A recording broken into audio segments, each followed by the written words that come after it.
Об этой ситуации говорили глава региона и секретарь Совета безопасности. Руководитель субъекта поручил выяснить, почему герои видеоролика получили беспрепятственный доступ на опасную высоту. Юнусбек Евкуров отметил, что крыши и пожарные лестницы не должны становиться местом для детских игр. Очевидно, что так лихо они взбираются на крыши не впервые. Он дал поручение властям города взять вопрос на контроль и в срочном порядке назначить комиссию по данному происшествию, а ответственного по дому оштрафовать.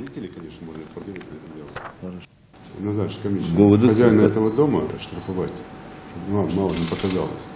На его примере все дома проверить, чердачные подвальные помещения, и составить график и взять на контроль исполнительный график властями города.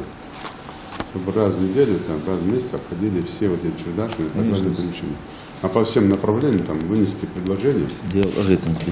Прокурору я сказал, ну это не первый раз, я так смотрю, они бегают там.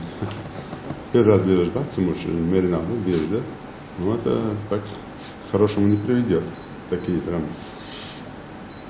Родители, конечно, можно поругать за это, но тем не менее здесь виноваты не столько дети родились, сколько те, кто подрядчики, строители.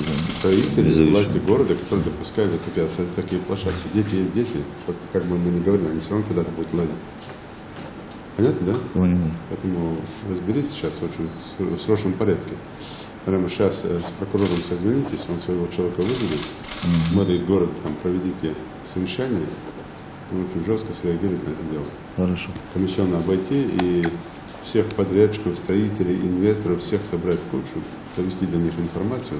Строится, не строится, все должно быть огорожено, закрыто, ну и обеспечено безопасно для детей.